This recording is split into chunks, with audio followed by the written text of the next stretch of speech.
નમસ્કાર મિત્રો, education with Jignesh ચેનલમાં તમારું સ્વાગત છે અને હું છું જિગ્નેશ. મિત્રો, આજે તારીખ થઈ છે 4/5/2025 રવિવારને આજ સુધીની તમામ ભરતીને લગતી અપડેટ લઈને આ વિડીયો મેં બનાવ્યો છે. તો આજના વિડીયોમાં કયા કયા ટોપિક લેવાના છે એની વાત પહેલાં કરી લઈએ.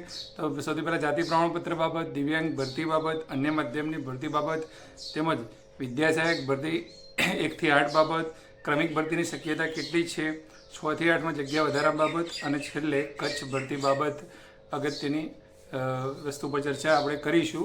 તો તમામ મુદ્દાઓ પર ચર્ચા કરવા આપણે જઈ રહ્યા છીએ. તો આખો વિડીયો જોવા વિનંતી છે અને વિડીયો સારો લાગે તો લાઈક કરીને શેર કરવાનો છે. તો સ્ટાર્ટ કરીએ. હવે આપણે સૌપ્રથમ વાત કરીએ કે જાતિ પ્રમાણપત્રની બાબત. તો જાતિ પ્રમાણપત્રની ખરાઈ બાબત ST SC OBC અને EWSમાં પણ શું સ્ટેટસ છે, એને શું કરવાનું હોય છે, તો તમામ બાબતોના વિડીયો આપણી ચેનલ ઉપર ઉપલબ્ધ છે. અને મને જણાવતા ખરેખર આનંદ થાય છે કે આટલા 3-4 દિવસની અંદર લગભગ 100થી ઉપર જેવા મેસેજીસના મેં જવાબ આપ્યા હશે. મારા પર્સનલ નંબર ઉપર પણ લોકોના ઘણા બધા મેસેજ આવેલા છે. એ મેસેજના પણ મેં જવાબ આપ્યા છે. તો અને કોલ્સ પણ એટલા બધા આવ્યા છે અને લોકોને મેં સમજાવ્યું છે. અને હજુ પણ તમને કોઈ એવું લાગતું હોય તો તમે આપણા વોટ્સએપ ગ્રુપમાં જોડાઈ શકો છો, ત્યાં પણ પ્રશ્ન પૂછી શકો છો અને આ વિડીયોના અંતમાં પણ કોમેન્ટ કરી શકો છો કે જાતિ પ્રમાણપત્ર ખરાઈ બાબતમાં હજુ પણ તમારે કોઈ પ્રશ્ન હોય તો. બરાબર છે. અને તમને એવું લાગતું હોય કે તમારે સ્પેસિફિક વિડીયો જોવા છે તો આપણી ચેનલમાં SC STનો વિડીયો અલગથી છે, OBCનો વિડીયો અલગથી છે. બરાબર છે. અને EWS માટે જે કંઈ કરવાનું કંઈ છે નહીં હાલમાં, એ બાબતની પણ આપણે જાણ કરેલી છે. બરાબર છે. હવે ભરતીની જોડે વાત કરીએ તો પહેલાં દિવ્યાંગને ખાસ ભરતીની વાત કરીએ તો આવતીકાલે છે સોમવાર અને 5 તારીખ છે. તો એમનું જે ફાઇનલ મેરિટ પ્રસિદ્ધ થવાની તારીખ આપણને આપેલી છે. તો હવે વિદ્યા સહાયક ભરતી બોર્ડ જે રહ્યું, એટલે કે પસંદગી સમિતિ જે રહી, એ એમના ટાઈમ ટેબલ મુજબ કામ કરવાનું ચાલુ કરી દીધું એવું આપણને લાગી રહ્યું છે. એનું કારણ એ છે કે અત્યારે હાલમાં વિદ્યા સહાયક ભરતીની જે વેબસાઇટ રહી એ ગઈકાલથી શનિવારથી જે એમનું દિવ્યાંગ ભરતી બાબતનું જે પોર્ટલ જે છે, વિદ્યા સહાયક ભરતીની અંદર જ દિવ્યાંગ ભરતી જે મતલબ એક જ વેબસાઇટ ઉપર થાય છે. તો દિવ્યાંગ ભરતીનું જે ટેબ રહ્યું એ તમે ઓપન કરીને તમે જોઈ શકો છો કે એની અંદર હાલમાં એરર આવી રહી છે. તો ફાઇનલ મેરિટ અને જે કોલ લેટર જે છે એની સૂચનાઓ આવતીકાલે સોમવારે જે મુકાઈ જશે એની 100% શક્યતાઓ છે. બરાબર છે.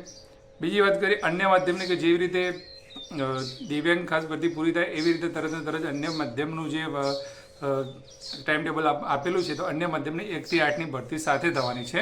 તો એ અંગેની પણ જે અપડેટ જે છે એ પણ બરાબર જ છે કે એ પ્રમાણે એ ભરતી થવાની છે, એમાં કોઈ ફેરફાર નથી. અને એમે દિવ્યાંગ ભરતી અને અન્ય માધ્યમને કોઈ ક્રમિક ભરતી સાથે લેવા દેવા પણ નથી. તો આ બે ભરતી જે છે એ યોગ્યના રેગ્યુલર એના ટાઈમે થઈ જ જવાની છે. હવે વાત કરીએ આપણે વિદ્યા સહાયક ભરતીની. તો વિદ્યા સહાયક ભરતી એટલે કે ગુજરાતી માધ્યમની વાત કરું છું. ગુજરાતી માધ્યમ ધોરણ 1 થી 5 અને 6 થી 8. તો આ બાબતમાં હજુ અસમંજસ બધાને એવું હતું કે ભાઈ ટાઈમ ટેબલ તો આપી દીધું છે કે શું એ પ્રમાણે કામ થશે કે કેમ. તો જેવી રીતે કાલે આપણે સ્ટાર્ટ કે સોમવારે આપણને ખ્યાલ આવશે કે દિવ્યાંગ ભરતીનું કામ એ પ્રમાણે ટાઈમ ટેબલ ચાલુ થઈ ગયું. હવે ટાઈમ ટેબલની વાત લોકો એવું કરે છે કે ટાઈમ ટેબલ તો ઘણા બધા આપે છે પણ કામ એવા થતા નથી. પણ જે રીતે વિદ્યા સહાયક ભરતી બોર્ડ કામ કરે છે અને એ લોકોએ ભૂતકાળમાં પણ એ રીતે કામ કરેલા છે, તો એ લોકો જે પણ કામ કરતા હોય છે એ કમેન્ટ જે એમને ના કરવું હોય તો તમે ગમે એટલું તમે કોલ કરીને એમ પૂછશો ને તો એ આવતીકાલે પણ મેરિટ કદાચ આપવાના હોય ને તો આજે તમને નહીં કહે. એવું છે એ કામકાજ એ લોકોનું. અને આ વખતે તો એ લોકોએ પોતે ટાઈમ ટેબલ જાતે બહાર પાડ્યું છે, તો એ પ્રમાણે એ કરશે જ. બરાબર છે. હવે બીજી વાત કરીએ આપણે કે મેરિટ અને ફાઇનલ જે રીતે ફાઇનલ મેરિટ જાહેર થશે, દાખલા તરીકે 17 તારીખે 1 થી 5નું ફાઇનલ મેરિટ જાહેર થાય અને 22 તારીખે એ લોકોએ જિલ્લા પસંદગીની તારીખ આપી છે. તો 17 અને 22ની વચ્ચે જે 5 દિવસની ગેપ છે, તો 5 દિવસની ગેપની અંદર ઉમેદવારોને ખબર પડે, કોલ લેટર ડાઉનલોડ કરી શકે અને એ બધી બાબતોને લઈને વાત કરીએ તો 17 તારીખ કે જ્યારે પણ એ કદાચ મેરિટ જાહેર થાય છે, 17 જાય છે, 18 જાય છે કે 20 જાય છે ફાઇનલ મેરિટ, તો એ સાથેને સાથે જે ફાઇનલ મતલબ જે ફર્સ્ટ રાઉન્ડ જે હોય છે જિલ્લા પસંદગીનો એ ત્યારે એ લોકો જાહેર કરી દેશે.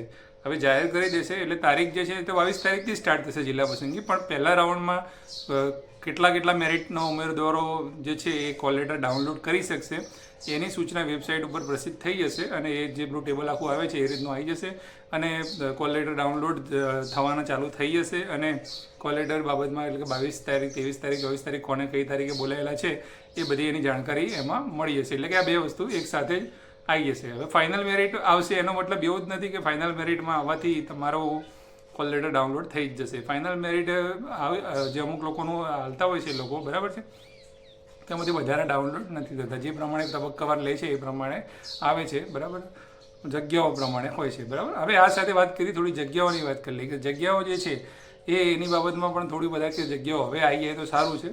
તો જે કચ્છની ભરતીની બાબતમાં જે નિર્ણય લેવાયો એ ડિસિઝન પેન્ડિંગ હતો એટલા માટે થોડી પેલી બાકી હતી જગ્યાઓનું, તો એ હવે ડિસિઝન લેવાઈ ગયું છે. તો એ બાબતમાં જે 6 થી 8ની જગ્યાઓનું જે થોડું આગળ પાછું થયું છે એનું જે અપડેશન થઈ રહ્યું છે, તો જગ્યાઓ જે છે એ 10 તારીખ આસપાસ મોડામાં મુકાઈ જશે એવું મને લાગી રહ્યું છે. પ્લસ અમે માહિતી મેળવવાનો પ્રયત્ન કર્યો હતો, જે વિદ્યા સહાયકની જે એડમિનિસ્ટ્રેટરનો હેલ્પલાઇન છે એના ઉપર પણ ફોન કર્યો હતો. તો એ હેલ્પલાઇનમાંથી પણ એવું જાણવા મળ્યું છે કે વિદ્યા સહાયક ભરતી બોર્ડ જે રહ્યું એ જે રીતે ટાઈમ ટેબલ આપ્યું છે એ પ્રમાણે કામ કરશે 100%, બરાબર છે. પછી વાત કરીએ આપણે આ બધું જો થશે તો ક્રમિક ભરતીની શક્યતા કેટલી. તો હવે ક્રમિક ભરતીની વાત કરીએ તો ક્રમિક ભરતીમાંથી એવું જાણવા મતલબ મળેલું છે કે ભાઈ હજુ પણ જે 9 થી 12નું જે છે, હવે વિચારો એ લોકોનું કામકાજ એટલું ધીમું છે મિત્રો કે ભાઈ 24 તારીખે ડીબી પૂરું થાય છે 9-10નું. કઈ તારીખે? 24 તારીખે 9-10નું ડીબી પૂરું થાય છે. પછી 30 તારીખે આ લોકોને એવું યાદ આવે છે કે અમારે વિધવાવાળું જે વિધવાનું જે ફરીથી ફોર્મ, જે લોકો વિધવા થયા એમને જે ફોર્મ ભરવા માટેની જે સૂચના આપવાની હતી એ પાછું એમને યાદ આવે છે. તો આ જ વસ્તુ જ્યારે વિદ્યા સહાયકવાળાએ વેબસાઇટ ઉપર આપી ત્યારે એ દિવસે પણ એ લોકો આપી શકતા હતા, પણ ખબર નહીં એમનામાં કેવી રીતનું ચાલી રહ્યું છે કામકાજ, કંઈ કોઈ કોણ મોનિટરિંગ થઈ રહ્યું છે કે વ્યવસ્થિત નથી થઈ રહ્યું. તો પાછું એક અઠવાડિયા પછી એમને એ વસ્તુ યાદ આવે છે. તો 30 તારીખે પાછા એક દિવસ માટે એ લોકો એ વસ્તુ કરાવે છે. 24 તારીખે ડીવી પૂરું થાય છે તો કમસે કમ 25-26 તારીખેથી તો એ લોકો જે ક્વેરી ડેકેટ સોલ્વ કરવાની શરૂઆત કરી શકે છે. પણ 24 તારીખથી લઈ અને બીજી તારીખ સુધીમાં વચ્ચે કંઈ થતું નથી. પાછું અચાનક જ્યારે વિદ્યાસહાયક ભરતી પડે એનું ટાઈમ ટેબલ જાહેર કરે છે, તેમના ઉપર થોડું પ્રેશરાઇઝ જેવું થાય છે, ત્યારે એ લોકો જાહેર કરે છે એવું 30 તારીખે લેટર કરે છે કે ભાઈ બીજી તારીખથી અમે ક્વેરી સોલ્વ કરીશું. અને 20 લોકો નવા હાયર કર્યા જે માધ્યમિકના આચાર્ય શિક્ષકો અમુક હોય એ લોકોને, અને 20 લોકોએ હાયર કરીને એ મતલબ ક્વેરીનું કામકાજ જે છે એ કરવાનું ચાલુ કરે છે. તો કેટલું ધીમું કામકાજ છે તમે જોઈ શકો છો. એટલે કે 20 તારીખ આગામી 20-5 સુધીમાં તો કંઈ થઈ શકે એવું નથી. આમાં જો સરકારી માટે જિલ્લા પસંદગી આવે છે, પછી પાછી શાળા પસંદગી આવે છે, પછી શાળા ફાળવણી, એવી રીતે 11-12 ગ્રાન્ટેડનું જે કામકાજ છે એ રીતનું પણ હોય છે. બધું એકસાથે કરવું હોય, કોમ્પ્યુટર યુગ છે, બધું થઈ શકે છે, પણ ક્યાંક ને ક્યાંક સિસ્ટમમાં કંઈક ખામી લાગી રહી છે. એટલે ક્રમિક ભરતી થાય તો બધાની મતલબ સારી જ બાબત હતી બધા માટે. એવું નથી કે આપણે ક્રમિક ભરતીનો વિરોધ કરી રહ્યા છીએ. ક્રમિક ભરતી થવાથી 100 કે 200 માણસ પણ વધારે લાગે તો એટલા માટે બહુ મહત્ત્વનું છે. અને જો ના થાય તો એટલે કે સરકાર ફરીથી એ ભરતીમાં ક્યારે જગ્યાઓ આવે ક્યારે નહીં એ કંઈ નક્કી હોતું નથી. પણ હવે આ લોકોએ કામ નથી, કોઈ વિદ્યા સહાયક ભરતીમાં થોડું પ્રેશરાઇઝ છે, ઉપરથી જગ્યાઓ બહુ બધી ખાલી છે, એટલે કદાચ એ જૂનમાં ભરતી પૂરી કરી નાખશે એવું લાગી રહ્યું છે. પછી વાત કરીએ આપણે 6 થી 8માં જગ્યા વધારવા બાબત. તો જે કચ્છ ભરતીમાં જે 1600 જગ્યાઓ 7000માંથી કાપ મૂકીને આપી છે, તો આવું કેમ કર્યું? તો એ બાબતમાં પહેલાં આપણે થોડી ચર્ચા કરી લઈએ કે ભાઈ જે 9000 આસપાસનું જે મહેકમ ખાલી છે હાલમાં 6 થી 8માં, તો જો 7000 પ્લસ 1600 કરત તો એ લોકોને 8600 જેવી જગ્યાઓ ભરવાની થતી હતી, અને એ લગભગ 95% ઉપર મહેકમ એમનું ભરાઈ જતું હતું. હવે સરકાર જાહેર કરવામાં તો કરી નાખ્યું હતું મિત્રો. એ ટાઈમે બધા કહે છે, વાત સાચી છે કે ભાઈ અલગથી 4100ની ભરતી જાહેર કરી દીધું. આવું કેમ? તો પાછળથી એ લોકોએ જો જાહેર તો કરી નાખ્યું કચ્છની, પણ ખરો કે 1 થી 5માં તો વાંધો નહોતો આવ્યો, પણ 6 થી 8માં જોયું તો ખબર પડી કે ભાઈ 6 થી 8માં તો આટલું જ મહેકમ ખાલી છે, તો વળી પાછી 1600 અમે એડજસ્ટ કરીશું. બીજે આ 7000 તો ખરી જ, બીજી પાછી 1600 કચ્છમાં એડજસ્ટ કરવાની છે, તો બીજી 7000 તો ભરવી ક્યાં એ પ્રશ્ન છે. અને હવે એવું છે કે 6 થી 8માં મહેકમ ઓછું થતું જાય છે, કારણ કે જે ધોરણ 6ની અંદર જે CETની એક્ઝામ આવે છે એમાંથી ઘણા બધા બાળકો પ્રાઇવેટમાં જતા રહે છે, અને સંખ્યા વિદ્યાર્થીઓની ઓછી થતી જાય છે. તો આ અગાઉ ઇન ફ્યુચર આ વસ્તુ એમને વધારે કરવાની છે. તો જેમ બને મહેકમ ઓછું કરવા માગે છે આ લોકો, એટલા માટે 6 થી 8માં હાલ જગ્યા વધારો નહીં થઈ શકે, બરાબર છે. અને થઈ જાય કોઈ તો ચમત્કાર તો સારું છે, પ્રયત્ન કરવા જોઈએ, આશા અમર છે, બરાબર છે. કુબેર ઇન્ડોર સાહેબના જે ફોન કરીને કે એવી રીતે તો વધશે એવું લાગતું નથી, પણ એમને રૂબરૂ મુલાકાત દ્વારા કંઈ આખું સમજાવે તો કદાચ વધી શકે છે.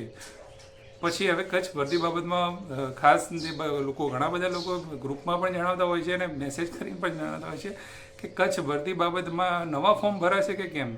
તો મને એ ખબર નથી પડતી કે અગાઉ આના પહેલાં જ્યારે પણ 30 તારીખની વાત છે, 30 તારીખે જે લેટર થયો ત્યારે આપણે એક વિડીયો બનાવ્યો હતો કચ્છ ભરતી બાબતમાં મહત્ત્વના 4 પોઈન્ટ જણાવ્યા હતા કે આ 4 મુદ્દા ખાસ હતો. તો પણ ઘણા બધા લોકોને પ્રશ્નો થાય છે. તો આ પ્રશ્નો ખરેખર ના થવા જોઈએ, કારણ કે એ જે શિક્ષણ વિભાગ દ્વારા જે લેટર લખાયો હતો નિયામકશ્રીને કે કચ્છ ભરતી કેવી રીતે કરવી, એનો તમે પહેલો મુદ્દો જોજો. પહેલા મુદ્દાની અંદર લખેલું છે કે વિદ્યા સહાયક પસંદગી સમિતિ જે છે, પ્રાથમિક શિક્ષણ પસંદગી સમિતિએ કચ્છ શિક્ષણ જે જિલ્લા શિક્ષણ સમિતિ છે એને અલગથી માંગણાપત્રક મંગાવીને એની ભરતી અલગથી કરવાની છે, આ ભરતીની ભેગી નથી કરવાની. તો જે કોઈને એવો મગજમાં વહેમ હોય કે આ ભરતીની ભેગી જ જગ્યાઓ આવશે તો એ કાઢી નાખજો, 1 થી 5 વાળા ખાસ કરીને, કારણ કે 6 થી 8માં તો કાપ છે. તો આ ભરતીની ભેગી જગ્યાઓ નહીં આવે, બરાબર, એવું હું નથી કહેતો, એવું લેટર કહે છે.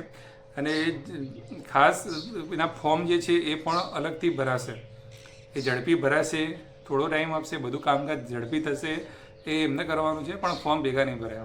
એનું કારણ છે કે કચ્છ ભરતી જે છે એના નિયમો, રૂલ્સ અને રેગ્યુલેશન બધી અલગ રીતે એ લોકોએ કરવાની છે, બરાબર. હવે આ ભરતીનો જે આખો જે જાહેરાત ક્રમાંક અલગ છે, એનો જાહેરાત ક્રમાંક આખો અલગ આવશે. એક જ જાહેરાત ક્રમાંકની અંદર પેલી ભરતી પણ એ સમાવેશ ના કરી શકે, બરાબર છે.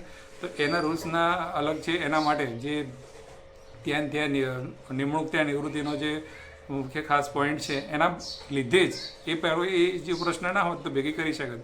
તો એના માટે થઈને એ ભરતી અલગથી આવવાની છે, અલગથી ફોર્મ ભરાવાના છે, બરાબર છે. તો આ ભરતી જ્યારે પૂરી થશે તો વચ્ચે પણ ચાલુ ભરતીમાં હવે શું છે કે ભરતી બોર્ડ એક જ છે. હવે વિદ્યા સહાયક ભરતી આ પૂરી કરે કે કચ્છનું કામકાજ કરે, સ્ટાફ તો એક જ છે ને. અને જિલ્લા પસંદગી કરાવવી એટલે ત્યાં ઘણું બધું કામકાજ ચાલતું, આપણને અહીંયા એવું લાગે પણ ત્યાં કેટલા બધા લોકો રોકાયેલા છે, શું છે એ આપણને ખબર નથી હોતી, ત્યાં જાઓ ત્યારે ખબર પડે.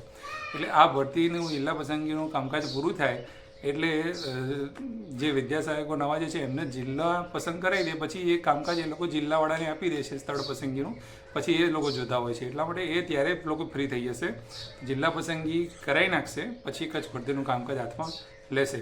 હા, જાહેરાત ચોક્કસથી જાહેરાત આપી શકે છે ન્યૂઝપેપરમાં, બરાબર છે. તો આ થઈ આજની તમામ અપડેટ 4/5/2025 સુધીની. તો મહત્ત્વની અપડેટ છે. વિડીયો સારો લાગ્યો હોય તો લાઇક કરજો, શેર કરજો, અને કોઈ પણ બાબતનો, જાતિ પ્રમાણપત્રની ખરાઈ બાબતનો કે કચ્છ ભરતી બાબતનો કે મેરિટ બાબતનો કોઈ બી સવાલ હોય તો તમે કોમેન્ટમાં જરૂરથી જણાવજો. હું મારા ટાઈમે એનો ચોક્કસથી જવાબ આપીશ. ત્યાં સુધી ફરીથી નવા વિડીયોમાં મળીશું. જય હિન્દ, જય ભારત, થેન્ક યુ.